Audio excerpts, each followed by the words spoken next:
Friends, this is the 28th lecture of rotational dynamics. In this lecture, we are going to start with the new topic of rotational dynamics, which is moment of inertia of rigid body. ठीक है, तो already हमने जो lectures किए हैं 25, 26, 27, इसमें हमने अलग अलग टाइप के बॉडी का हम लोग ने मोमेंट ऑफ इनर्शिया निकाला। हमने 26th लेक्चर में moment of inertia of single particle निकाला था। हमने 27th लेक्चर में moment of inertia of system of particle निकाला था। अभी 28th लेक्चर में हम क्या करने वाले हैं, हम moment of inertia rigid body का निकालता है। रिजिड बॉडी का मतलब आपको पता है, ऑलरेडी हम लोगों ने लास्ट लेक्चर्स में डिस्कस भी किया है। रिजिड बॉडी मीन्स एक ऐसा बॉडी जिसमें दो पार्टिकल के बीच का डिस्टेंस कभी चेंज नहीं होता है। ठीक है, उसको हम बोलते हैं रिजिड बॉडी, और वो दो पार्टिकल इंटरनल पार्टिकल्स होता है रिजिड बॉडी का। ठीक है, तो अगर कंटिन्यूस डिस्ट्रीब्यूशन ऑफ मास है, जैसे कि हमको रिजिड बॉडी में मिलता है, तो वो केस में हमको क्या करना पड़ेगा। देखो, मैं आपको यहाँ पे लिख कर कुछ बताता हूँ। जैसे कि अगर सिंगल पार्टिकल है तो वो टाइम पे मोमेंट ऑफ इनर्शिया का वैल्यू होता है mr²। ठीक है ना। अगर सिस्टम ऑफ पार्टिकल है तो मोमेंट ऑफ इनर्शिया होता है summation of mi/ri², where i start from 1 to, और कहीं तक भी जा सकता है, मैं n तक ले लेता हूँ, कोई प्रॉब्लम नहीं। ये तो पार्टिकल्स के लिए, तो सिस्टम ऑफ पार्टिकल्स के लिए। अगर कंटिन्यूस डिस्ट्रीब्यूशन ऑफ मास है, इफ़ अगर हमारे पास कंटिन्यूस डिस्ट्रीब्यूशन ऑफ मास है, तो मैं यहाँ बताता हूँ। फॉर कंटिन्यूस डिस्ट्रीब्यूशन ऑफ मास करना क्या पड़ेगा हमको। और अच्छा, कंटिन्यूस डिस्ट्रीब्यूशन ऑफ मास कहाँ दिखाई देता है। कंटिन्यूस डिस्ट्रीब्यूशन ऑफ मास हमको मिलता है रिजिड बॉडी में। For continuous distribution of mass such as found in rigid body, we replace, हमको रिप्लेस करना पड़ेगा, वी रिप्लेस द समेशन, दिख रहा है आपको summation, we replace the summation by integral. हमको समेशन की जगह पे इंटीग्रल डालना पड़ेगा, और ये जो m है, ठीक है, m बन जाएगा स्मॉल मास dm। ठीक है, और जो r एज इट इज आपका square of distance from the axis of rotation. तो ये हमारा एक्चुअल फॉर्मूला है। ये आया कैसे, ये सब कुछ वगैरह देखिए, ये हम देखते हैं। देखो, ध्यान देना। तो मैंने क्या बताया, मैंने बताया फॉर कंटिन्यूस डिस्ट्रीब्यूशन ऑफ मास, कैसा मास का डिस्ट्रीब्यूशन, कंटिन्यूस। ये डिस्क्रीट डिस्ट्रीब्यूशन है मास का यहाँ पे, तभी तो हमने यहाँ पे सबमिशन लिया है। अगर कंटिन्यूस डिस्ट्रीब्यूशन ऑफ मास होगा, वो टाइम पे हमको क्या करना पड़ेगा, हमको जस्ट ये सबमिशन को रिप्लेस करना है इंटीग्रल से। ठीक है ना। चलो, तो ये हमारा फर्स्ट पॉइंट तो एटलीस्ट हम लिख लेते हैं, फिर हम देखते हैं आगे वाला पॉइंट भी। ठीक है, हमारा फर्स्ट पॉइंट तो ये सिंपल सा पॉइंट है कि अगर कंटिन्यूस डिस्ट्रीब्यूशन ऑफ मास है, जैसे कि हमको रिजिड बॉडी में दिखाई मिलता है, वो टाइम पे समेशन को हम रिप्लेस कर देंगे इंटीग्रल, दैट्स इट। और ये तो आपको समझ में आता है कि ये डीएम क्या होता है, स्मॉल मास होगा। ठीक है, ओके, चलो लिख लेते हैं पॉइंट क्या है। फॉर कैसा distribution, for continuous distribution, for continuous distribution, for continuous distribution of mass. अच्छा, कंटिन्यूस डिस्ट्रीब्यूशन ऑफ मास कहाँ दिखाई देता है, ये सिर्फ मिलेगा आपको रिजिड बॉडी में। मैं ये फॉर्मूला रब कर देता हूँ क्योंकि इसका भी हमको ज़रूरत नहीं है। ठीक है, for continuous distribution of mass such as found, कहाँ मिलता है हमको, such as found in rigid body. Rigid जो बॉडी होता है वो केस में मिलता है। ठीक है, such as found in rigid body, वो टाइम पे क्या करना पड़ेगा हमको, जो मैंने यहाँ पे समेशन लिखा था उसको हमको जस्ट रिप्लेस कर देना इंटीग्रल से। ठीक है ना। वी रिप्लेस, क्या करेंगे हम, वी रिप्लेस द समेशन, हम समेशन को रिप्लेस कर देंगे, वी रिप्लेस द समेशन। ठीक है, समेशन को किससे रिप्लेस करेंगे वो भी आपको पता है, we replace the summation by integral.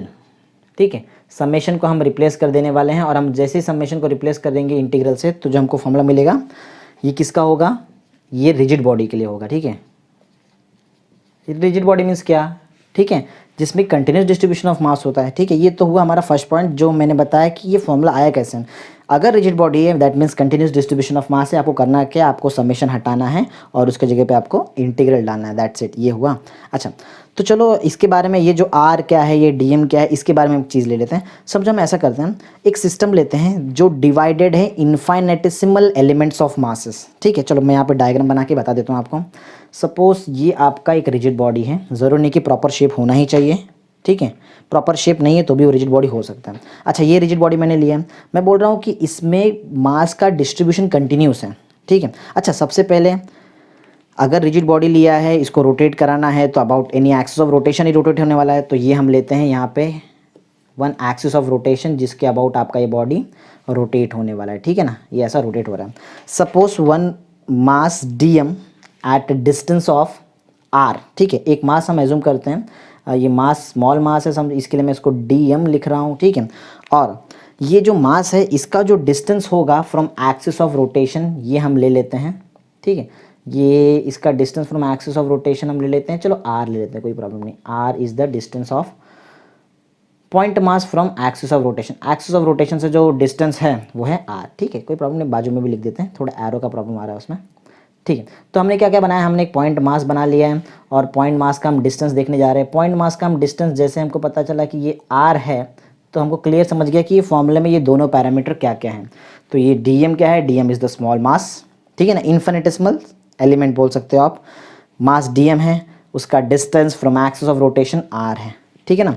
तो पॉइंट ऐसा है, इफ़ अ सिस्टम, ये जो सिस्टम ने लिया है, if a system is divided into infinitesimal element, क्या, infinitesimal element of mass dm, mass कितना है dm, and if r is the distance of a mass या फिर elementary mass from the axis of rotation, then the moment of inertia is given by I is equal to integration of r square dm। That's it, इतना simple सा second point है आपका, जो बहुत simple सा concept है, इतना detail में जाने की कोई ज़रूरत नहीं है, सिंपल कंसेप्ट यही है।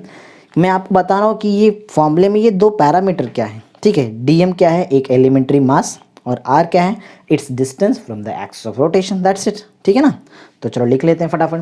क्या देखा हमने, हमने देखा इफ़ अ सिस्टम, ये जो हमारा सिस्टम है, if a system is divided into, किस में डिवाइडेड है, इनटू इनफाइनेटेसिमल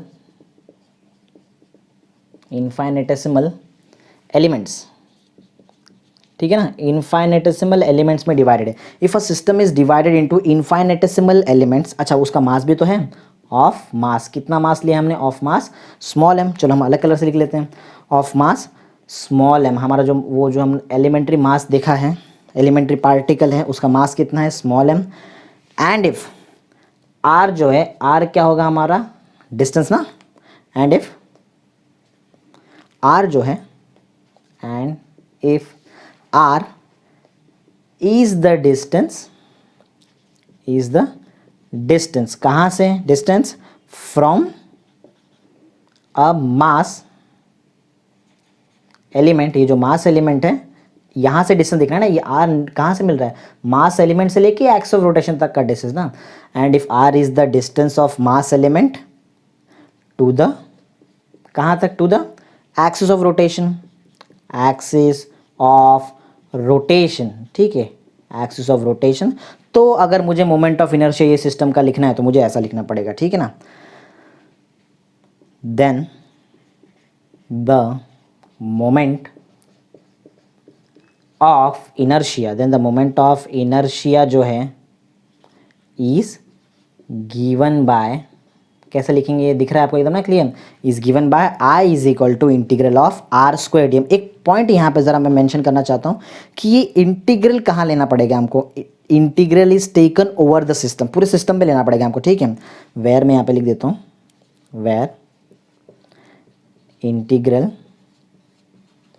इज टेकन ना, is taken over the system, over the system, पूरे सिस्टम में हम इसको क्या कर लेंगे, इंटीग्रल लेना पड़ेगा हमको, ठीक है, क्योंकि पूरे सिस्टम में एलिमेंट्री मास है dm, ठीक है ना। ऐसे छोटे छोटे बहुत सारे मास है, वो छोटे छोटे मास का डिस्टेंस r है जो, ठीक है, ये अगर ये पैरामीटर का हम इंटीग्रेशन करते हैं तो हमको मिलेगा moment of inertia of rigid body, ठीक है ना। ये क्यों ऐसा हुआ आपको समझ में आ गया, क्योंकि रिजिड बॉडी में कंटिन्यूस डिस्ट्रीब्यूशन ऑफ मास होता है, ठीक है ना।